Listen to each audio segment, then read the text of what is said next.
আজ আবারও একটা নতুন কাজ নিয়ে চলে এসেছি। এটা একটা অর্ডারের কাজ, যেটা আমাকে আমার এক স্কুল ফ্রেন্ড অর্ডার করেছিল। যারা আমার রেগুলার ভিডিও দেখো তারা অবশ্যই এই ডিজাইনটাও চিনতে পারবে। ওই যে সরস্বতী পুজোয় দাদার পাঞ্জাবিতে এঁকে দিলাম, সেই ডিজাইনটাই আবার করতে চলেছি। তোমাদের মনে প্রশ্ন আসতেই পারে আমি আবার কেন একই ডিজাইন করছি, কিন্তু কি করব বলো, কাস্টমারের ডিমান্ড তো মানতেই হবে। সে পুরো সেম ডিজাইন সেম লেখাই নেবে, সেভাবেই অর্ডার করেছিল, শুধুমাত্র পাঞ্জাবির কালারটা আলাদা।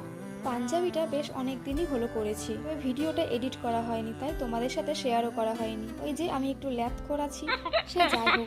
তবে আজ তোমাদের আমি কয়েকটা ইম্পর্টেন্ট কিছু জিনিস বলে দিই। যারা এই ধরনের কাজ করো তারা অনেকেই এই সমস্যাগুলো রিলেট করতে পারবে। প্রথমত, তুলি দিয়ে বারংবার রং করার ফলে তুলিটা একটু জমাট বেঁধে যায়, তাই আঁকার সময় মাঝে মধ্যে তুলিটা ভালো করে ধুয়ে আর সাথে রাখতে হবে একটা কাপড়। সেই কাপড়ের সাহায্যেই তুলি থেকে জলটা মুছে নিতে হবে, এতে করে আঁকার লাইনগুলো পুরো ক্লিন হবে।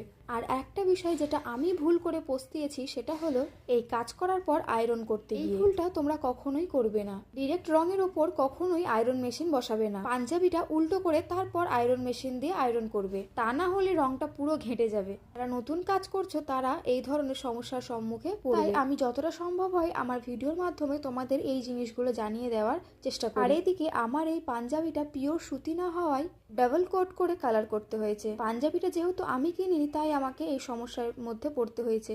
এই রিলেটেড তোমাদের যদি কোনো রকম প্রশ্ন থাকে আমাকে অবশ্যই কমেন্টে জানিও। ভিডিওটা ভালো লাগলে লাইক কমেন্ট শেয়ার করে দিও। টাটা।